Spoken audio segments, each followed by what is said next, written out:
Frank, congratulations on the induction to the Hall of Fame. Thank you. Did you know this was happening? Like, a lot of people were confused why you were here in Toronto, first of all. So I had no idea, honestly. I definitely didn't anticipate this at all. No one kind of tipped me off or anything. This was a big surprise. What went through your head when you saw, the highlights that you heard your fellow fighters talk about you, the people in the UFC and everything? Yeah, it's amazing. It's a little emotional, I was sweating like crazy up there, It was cool. Someone said I filmed something this summer, and they said they were going to show like a preview of that. So that's what I thought it was. But then when I realized it was the Hall of Fame, I was definitely taken back. And this might seem like a strange question, but given what you've accomplished in your career, did you expect this to happen to you at some point, or did you not even think about the UFC Hall of Fame? You don't think of that stuff at first, when you first get into this.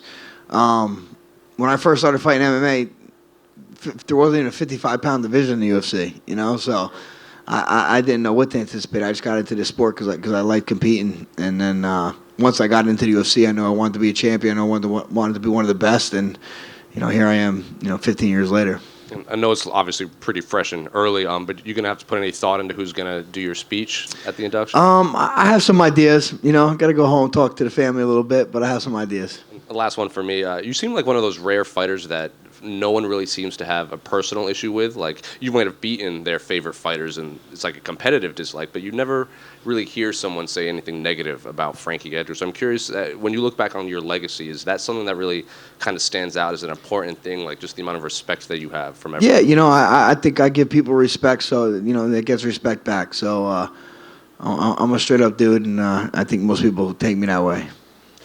Frankie over here. Congratulations. You've been in the UFC since, February 2007, Tyson Griffin. What's the key to your longevity, do you feel? Was it the fact that you competed in your same weight class for so many years, didn't cut a lot of weight, or is it just training? Like, what do you attribute that to? Yeah, just type person. I'm a stubborn person. I always knew I wanted to compete. I always knew I wanted to be successful in this sport, and, jumped in at 55 and didn't cut any weight, and ends up 45, ended up at 35, always trying to stay in it, trying to be competitive, trying to fight for a title always. I think just the consistency is from being in the gym and never slacking.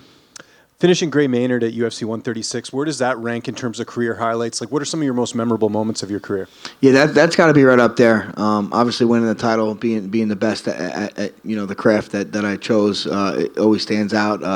Yair fight, Cub Swanson first fight, Chad Mendes fight, those all stand out. And just last one for me. Again, I mentioned it there. You were one of the few fighters to fight in a weight class where you didn't have to cut much weight. Why do you think we don't see more of that in MMA? Like, why do you think fighters are worried about strength? And is that something you'd like to see more of in the octagon? Yeah, it's just as the sport gets more and more competitive, guys find ways to get little edges. And, I was able to do that back in the day, and I don't know if that will happen again, I would like to see guys cut less weight, but, if you can make weight and still perform, then by all means, that's why the rules are the way they are. Frankie, congratulations on the announcement. Since retirement, and obviously now coming off of this announcement, you're going to be asked so many questions about your career in the next couple of months. Are you someone that enjoys reflecting and looking at your big moments and speaking about yourself in that way, or are you a bit uncomfortable with? Yeah, I mean, I'm not a guy that likes to stroke myself too much. I'm not. Well, it depends.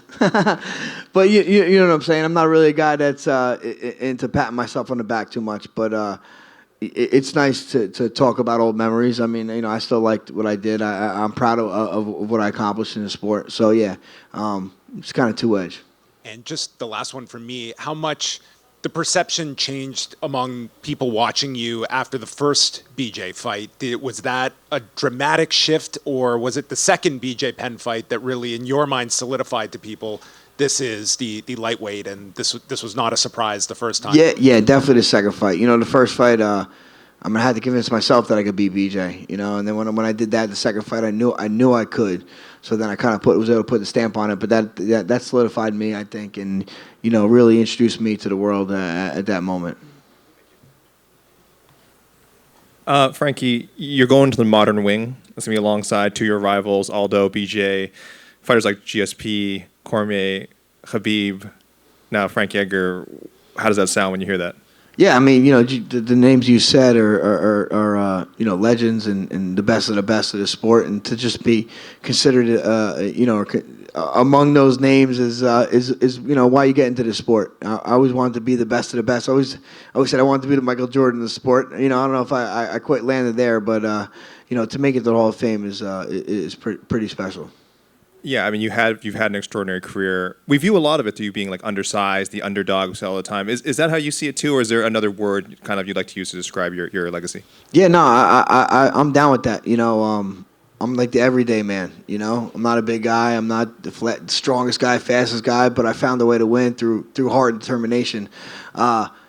I always left it in there. That's probably the thing I want people to walk away with. Like I never went in a fight thinking I was going to lose. Because I prepared the correct way, and I always put my 100% into every fight.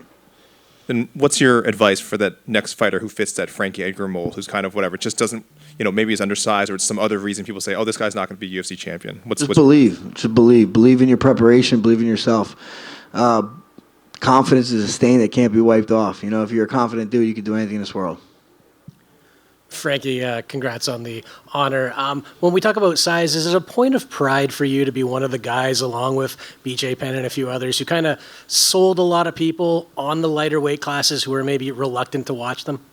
Yeah, no, definitely. I think when BJ was running through everybody and, they said they didn't have many opponents. I came in there. I think I kind of threw a monkey wrench in that whole thing, and that started the lightweight, trend, and then 45 started catching on. Now 35, and now 25. I mean, you just give it time. It's going to happen. The sport is just too entertaining for the little guys not to get their shine. Congrats. Thanks. Hey, Frankie. So it was said that you really represent the audience and the fans, and that a lot of the folks who watch the sport really resonate with you. What does that mean to you as an athlete within the sport? Yeah, no, to be able to be relatable to the fans is everything. I think MMA guys are probably the most relatable out of all athletes. I don't think I'm any special or nothing. I can kick it with just about anybody, and I'm not the biggest guy in the world either, so people kind of can relate to me. Do you feel like that makes you almost like a role model for folks who want to get into this sport, seeing you there and seeing what you do? Do you feel like you're an inspiration for people, or do you like how that feels? Yeah, I mean, I don't try to talk to myself, consider myself like that, but yeah, if I could be inspiration to someone, you don't got to be the biggest, fastest, strongest guy to get it done. But if you, have good willpower, good discipline, and you're willing to sacrifice, then yeah, you could be that guy. Thank you. Thanks. Frankie, you stepped away from the sport, retired a little over a year ago. Are you content in retirement, and what does this current chapter of your life look like? Yeah, no, I mean, I didn't want to retire. I just thought it was the time to. I still think I can compete and all that, and I still have those juices flowing through me. But, I'm directing it more towards my family. My kids are wrestling and helping some young fighters, and I'm actually opening up a school, a jiu-jitsu and MMA school in my hometown soon to be. I feel like, the question for any long-time, champion or fighter when they retire is, will you ever come back? And when you say the juices are flowing, is that itch, is that real? Have you experienced that? And a lot of fighters talk about it. No, I haven't sought to go look for any fights, and nothing's came across my desk, so I haven't really been tempted. If something comes across my desk, would I be tempted? Maybe, but right now I'm not looking towards. I'm trying to look towards the next generation, help build these next guys. Cool. Thank you, guys. Congrats.